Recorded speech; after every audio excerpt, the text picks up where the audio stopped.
Okay, so we just finished watching a video that introduces the idea and concept of the political spectrum. What was the historical event that the video mentioned which created the left and the right? The French Revolution, right? So the people who were on the left side of the king, what did they want? Change. They wanted change, and the people who were on the right wanted things to stay the same, right? And that's kind of where we get our terms conservative and progressive, as we just discussed. Okay. And as you mentioned, just as soon as I started recording, taking a look through some of these issues, how many of you found that you're kind of in the middle on many of them? A couple of us. Did anyone find that they were more left-leaning? They had more circles on the left, let's say, or more agreement on the left. Anyone on the right side, keeping things the same? Right. So part of this course is designed to help you develop your own thinking on where are you on these issues. And as we mentioned, reviewing some of those key words, as your priorities in life change, as the communities that you're involved in change, and the environment you're involved in change, your perspective as well, you're going to shift on a lot of these issues, right?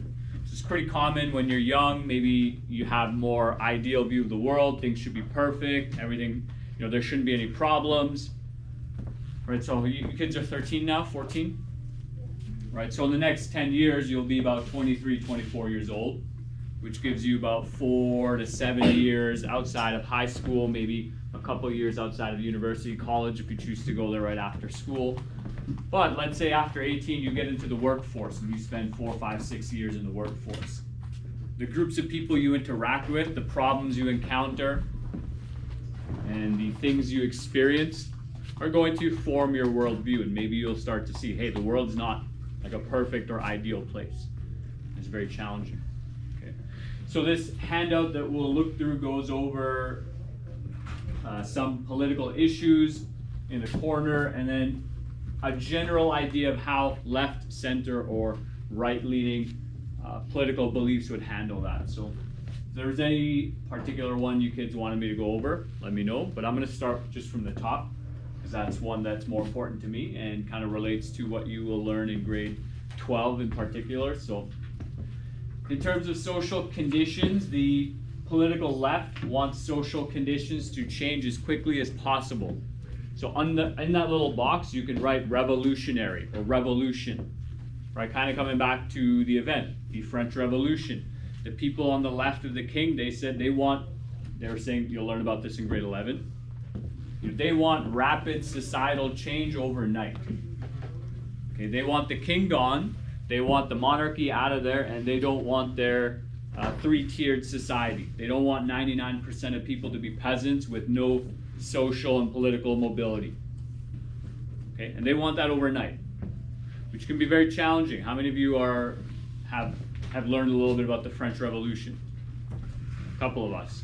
Does this term ring a bell? Reign of Terror. You've heard of this, right? Have you as well back there?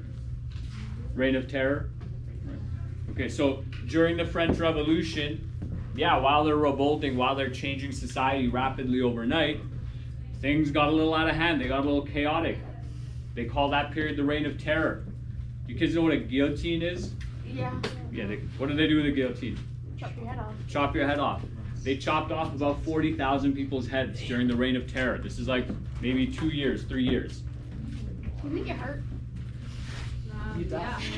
I would assume it hurts probably momentarily, but because it cuts your spine. Oh, yeah. I've never asked someone who was guillotined how it felt, but people in the center, so the change of social conditions should take place, but at a cautious pace. Right, so that's acknowledging that, hey, we don't necessarily want to stay exactly where we are, because maybe we have a problem which requires a solution. But if we just jump over here and make conclusions, that's probably not a good thing either, right? Too much change is actually very stressful. Some of you might have felt pretty stressed that first day coming in, picking up your textbooks, your locker, meeting your teachers, right? Some of you might have already had friends here, and so that transition's a little bit easier for you. Okay, but too much change gets Gets to be a lot. The right side of the political spectrum, so people who are more conservative, they want the system to be maintained and to stay the same, right? They call that the status quo, right? You can write that word down there as well, status quo. Okay, and change should only occur when it's absolutely necessary. But that can be kind of difficult, right? If things are very good for you but bad for one of your friends, how do you decide when to change things, right? Especially if you can't, step into their shoes and see things from their perspective. Okay. Was there anyone else? Anyone have a little note they wanted to talk about? I got one more for sure. Anyone? Who looked at the worksheet beforehand? Some of us who read through it. Okay. I'll also discuss government intervention. That's one that I focus on as well. So people in the center, so there are many different approaches to caring for people in need. So government intervention politically doesn't just mean, like as we discussed yesterday with the issue of homelessness. It's also, should the government intervene in what you're allowed to do in your life, right? So a couple years ago with COVID, we saw the government, they intervened and they mandated COVID vaccines. Right? People on the right side of that spectrum would say, well, the government has no right to tell you what medical treatment you should or shouldn't take. Right? That should be up to the citizen. The government's role is to make that medicine and that treatment available to people and provide them opportunities to get that, but it's the individual's choice. It's your choice. Okay. On the left, government intervention can be very extreme.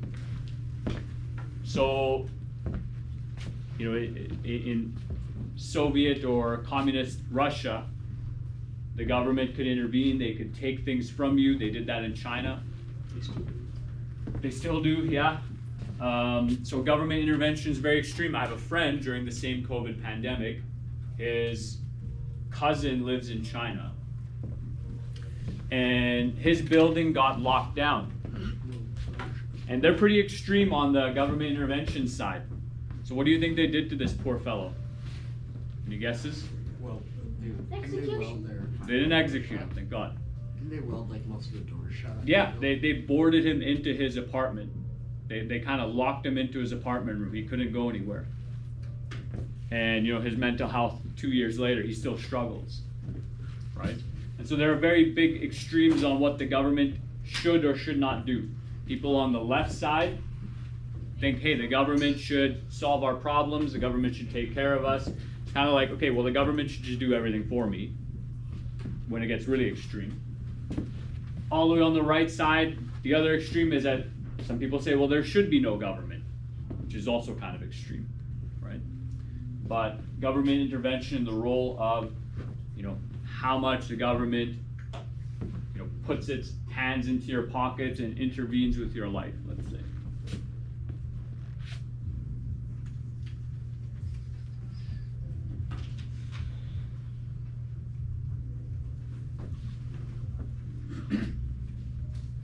Okay, and I think that conversation also addresses the business and economy side. Last call, was there anyone who wanted to discuss any point that was brought up in the sheet? What was status quo again?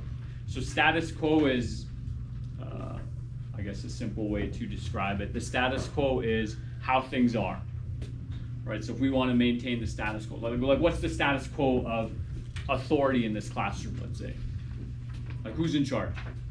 Okay, so higher than the classroom, then who's in charge? Principal. And above him, anyone know? Superintendent, right? So that would be the status quo, right? That's how things are. No, you're on the bottom. Challenging the status quo would be, oh, well, where are parents involved in that, right? So they're kind of somewhere around teachers and principals, depending on what role they play in the school system. What does the community have? What do students, what role do they have, right? And so some school boards, they're giving students more authority and power, right? They're including more students, parents, and families into the decision-making process of how things occur in school, right? And so that's impacting the status quo. Last call? Anything else? Okay.